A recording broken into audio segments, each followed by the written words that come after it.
¿Qué tal amigos? Bienvenidos a un encuentro más con la palabra de Dios. Hoy continuamos con el estudio de Salmos 23, verso 4. Dice la palabra: aunque ande en valle de sombra de muerte, no temeré mal alguno, porque tú estarás conmigo. Tu vara y tu cayado me infundirán aliento. En la primera parte de este texto, Salmo 23, 4a, nos dice: aunque ande en valle de sombra de muerte, no temeré mal alguno, porque tú estarás conmigo. ¿Por qué se llamaba Valle de Sombra? Cuando el sol se ocultaba, los grandes montes oscurecían los valles, y en ocasiones las ovejas tenían lamentablemente que pasar por ahí. Cuando pasaban lo hacían con mucho miedo y pánico. Algunas morían porque se desbarrancaban. Para nosotros, el Valle de Sombra de Muerte simboliza los momentos de pruebas y dificultad, momentos muy críticos, incluso momentos en que tengamos que enfrentarnos con la misma muerte. Ahora, la expresión sombra de muerte aparece aproximadamente 18 veces en el Antiguo Testamento, y de los cuales 10 veces se relaciona con el hombre que experimentó el extremo absoluto de la sombra de muerte, y este fue Job. Un detalle importante cuando dice aunque ande en valle de sombra de muerte. Lo que quiere decir es que será inevitable no pasar por este valle de sombra de muerte. Sabemos que el Señor en esta vida nos hace pasar por momentos de mucho gozo con la familia, con los hermanos, pero también es verdad que habrán tiempos muy dolorosos que son preparados y permitidos por el Señor para probar nuestra fe. Es interesante que en los valles de los tiempos bíblicos se libraban las peores luchas y batallas, y es en esos lugares que Israel experimentaba las peores calamidades. En cambio, los montes simbolizan o nos hablan de la presencia y de la cercanía de Dios. En el Salmo 121, versos 1 y 2 leemos: alzaré mis ojos a los montes. ¿De dónde vendrá mi socorro? Mi socorro viene de quien hizo los cielos y la tierra. Cuando tengamos problemas y nuestras circunstancias se tornen difíciles, miremos al cielo e invoquemos a aquel que será pronto en socorrernos, a nuestro amado Señor. No temeré mal alguno, porque tú estarás conmigo, dice la palabra. Si bien es cierto, los valles de sombras eran inevitables, sin embargo las ovejas no iban solas. Ellas gozaban de la presencia y de la protección del pastor. Hermanos que nos escuchan, nunca hay que olvidarnos que el Señor ha prometido estar con nosotros todos los días hasta el fin del mundo. Así es. Mateo 28:20 nos dice claramente de esta promesa, y es justamente su presencia que nos anima y nos fortalece espiritualmente para seguir sirviéndole con gozo. Es la compañía que disfrutamos con el Señor que nos libra de todo tipo de temor. El Salmo 34, verso 4 dice: busqué a Jehová y él me oyó. Ahora volvamos a nuestro Salmo 23, 4a. Aunque ande en valle de sombra de muerte. La sombra de muerte en la vida de Job. La Biblia enseña que Job era un hombre perfecto y recto, temeroso de Dios y apartado del mal. Job, sin embargo, este siervo de Dios experimentó las peores circunstancias de su vida. Perdió a sus hijos en un mismo día, recibió el repudio de su esposa, la crítica de sus amigos que le juzgaban por su sufrimiento.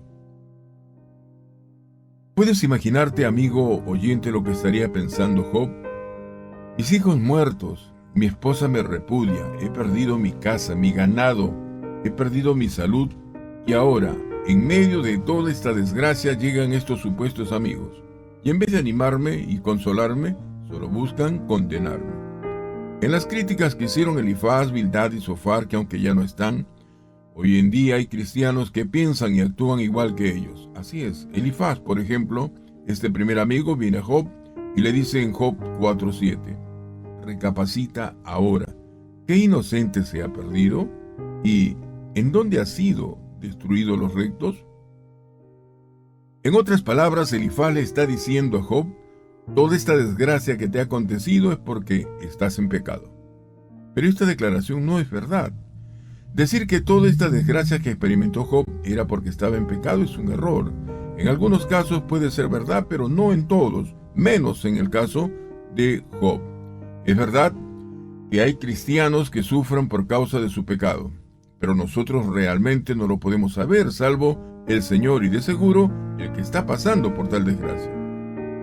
En el caso de Job, ni él ni sus amigos sabían la conversación que hubo en el trono del universo entre Dios y Satanás. Por tanto, Elifaz, en lugar de consolar a Job con sus palabras, lo estaba condenando. Y lamentablemente, amigos oyentes, este tipo de personajes los hay en el seno de la iglesia local. Hermanos que toman el lugar del Señor para juzgar y condenar al que está en desgracia, diciéndole que lo que le está pasando, lo que le está ocurriendo, es porque está en pecado. Otro error de Elifaz es decir que Job no tenía derecho a angustiarse ni a desanimarse. Elifaz le dice a Job, en capítulo 4, versos 3 al 6, «He aquí tú enseñabas a muchos y fortalecías las manos débiles. Al que tropezaba enderezaban tus palabras, y esforzaba las rodillas que decaían. Mas ahora que el mal ha venido sobre ti, te desalientas, y cuando ha llegado hasta ti, te turbas. ¿No es tu temor a Dios tu confianza? ¿No es tu esperanza la integridad de tus caminos?» En otras palabras, Elifaz le está diciendo a Job, tú que has aconsejado a tantos que mantengan la calma y la confianza en Dios, y mira ahora cómo estás. Yo pregunto, ¿será cierto que los maduros y espirituales no pueden en algún momento manifestar su débil humanidad? Aunque era un hombre maduro y espiritual, Job no dejó de ser un ser humano, que podía también quebrantarse, y él no ha sido el único.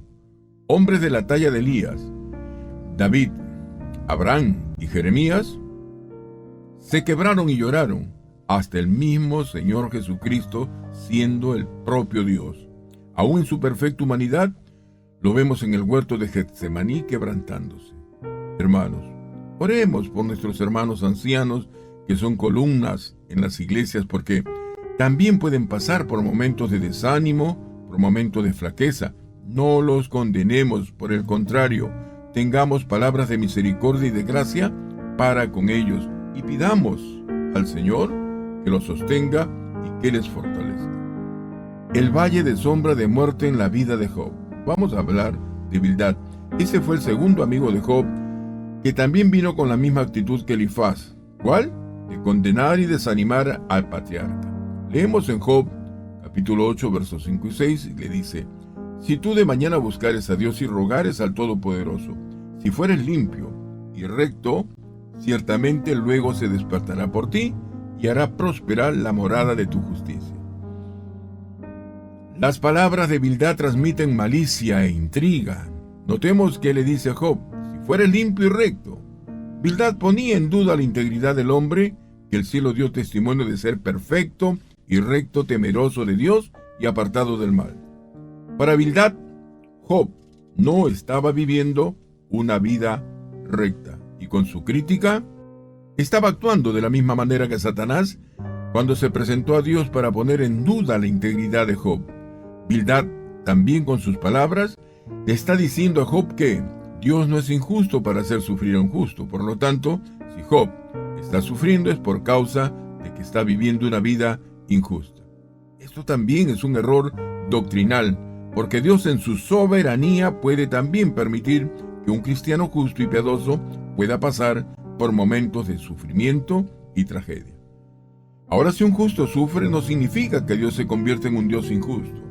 Las Escrituras nos enseñan que Dios ha planeado en su sabiduría que, a través de las pruebas, la fe de un creyente justo sea fortalecida.